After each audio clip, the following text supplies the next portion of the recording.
Even with all the retail memories. Just trying to think of more Auburn. You remember Marjack's? I remember Yes. the name. It was a It was a sporting goods store. store. It was like Dick's before the door was Dick's. As you're walking up towards Kmart, was it on the right or the left? And you would walk in, but if you're facing KB Toys as you walked in, you take a right, and it would be Yeah. down in that corner. Down in that corner. Yeah, by back. J.C. Penney. Yeah, all right. There was a store that Marjack's. was right next to the Foot Locker that I used to buy like Grateful Dead patches from, too. What was that place? Well, that was like a... 60s shop or 60s yeah. store. I don't remember. Or Spent a lot of- music stores. Sure. Spent a lot of time in Spencer Gifts. Pretty good. Buying gags like fart powder and things like that. Looking at all the hilarious gags you could buy. Whoopee cushions. Stink bombs that you would put in the auditorium at school. Edible undies. Yeah, they had I used those. to buy the stink bombs at the parade. Pageant of bands. How do I got in the shopping cart? What else could you get at Spencer's Gifts? Belly chains. You certainly could get I can't tell you the number of belly chains I went through. Yeah, you could buy T-shirts that said like semi-lewd comments on them. You know, And where black lights. You could definitely buy a black light there yeah, or and a poster. Yeah, to view it. You need a poster and a black light to view it with. it's amazing that store never really stood the test of time. No. Another store that didn't stand the test of time that I used to shop for clothes at the Zach's Fingerlakes Collectibles, downtown Mall. Seneca Falls. No, that wasn't it. It's not where you No. got your Remember- clothes. Remember it was Chess King. Chess King. who? That didn't let that style just didn't. Chess King. Yeah. No, the guy who owns Lizards now. He used to have like a music store downtown, Sure right? did. Oh yeah, no, it wasn't downtown though. I think it was up the road Yeah. there in 5 and No, 20. It was right downtown. There was a That- music store. There was a downtown. music store right downtown for a short while during the cassette era. Yep. Yes. And it's where we told this story before. It's where I bought my first 2 cassettes that I ever bought, Is which it? was Tesla 5-Man Acoustical Jam and Black Crow Shake You Your could buy Money Maker. T-shirts You there. guys crazy. I was into CDs by then. Yeah, well, Actually maybe not. My first CD I ever got yeah. was Tesla Mechanical no Resonance. Edison's Medicine, Ooh. whatever the name. What's the name of that that's, album? you gotta give me a minute. CDs? And I'll think of it. Tesla.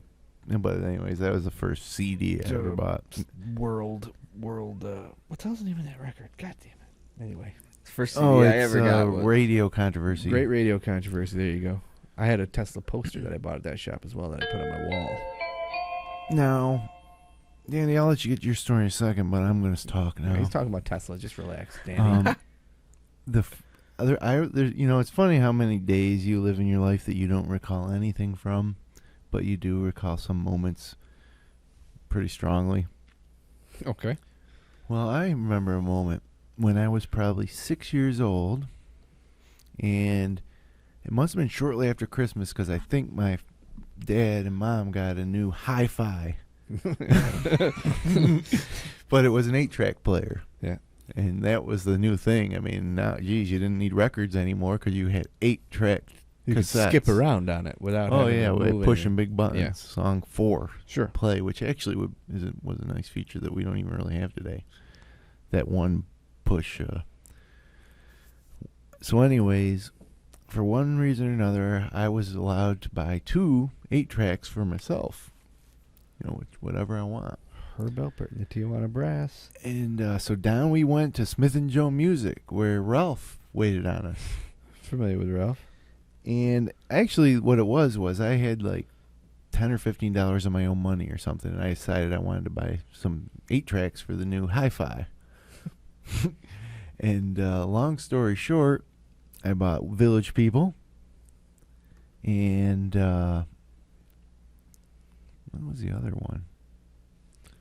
I want to say Kenny Rogers, like the gambler. I mean, I was 6 years old, Good choices, I have to say. I think those were the 2, but I'm positive YMCA was one of them. But anyways, the total came up, and 6 years old, I hadn't made many transactions before, and I knew that the one cassette was $7 and the other one was $7. So the total $14. should have been $14. But Ralph charged us 14, 58 or You whatever. got taxed. And I'm like, what the hell? What gives here, Ralph?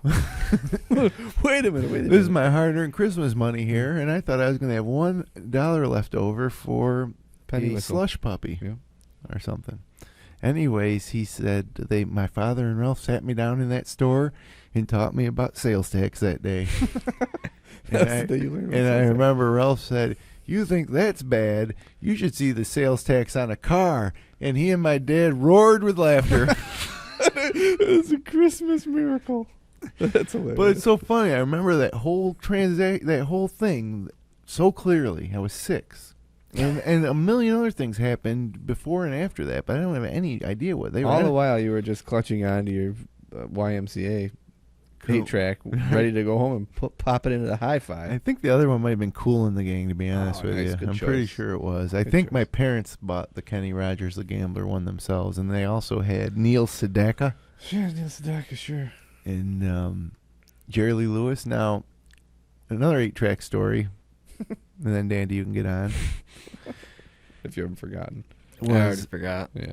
I was listening to Jerry Lee Lewis with my dad, and I said, "Dad, is he black?" My dad said, "No, Huh? no, he's not." Your dad was right. And I said, "Are you sure he's not black?" My dad's like, "No, he's white." And then I said, "I'm pretty sure this guy's black." And then he slapped me in the butt, spanked me. I said, What? that's how I learned that there's racial tension in this world. Right, because your dad got agitated. Right, and But your I assistant was said just Jerry Lee thinking to Lewis was myself, black. Jerry Lee Lewis sounds like, he sounds like a Chuck Berry. Right. He sounds like these other black rock and rollers that were all the rage back in the, mid to late 70s when I was 6 years old. Stop saying that, boy. Yeah. You got paddled. So I do remember that. And one last 8-track memory. Okay. I was home in the one room alone with a hi-fi, and I was playing a song off the Grease soundtrack. Uh-huh. Sure.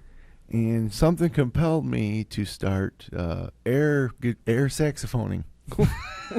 It was probably a saxophone solo. And then, while I was in the throes of the saxophone solo, my dad walked in, and boy was I embarrassed. He said, "Quit all that pantomiming, boy." He sat me down. He said, "Son, people do that all the time." You were really mortified. Oh, I was just embarrassed because I must have looked like a fool. And he I said, must have looked like a 6-year-old fool. he said, "Listen, people do that sort of thing." Yeah. And so, anyways, that's all the 8-track stories that I got for tonight. What were you going to say, Dandy? I He has forget. no idea.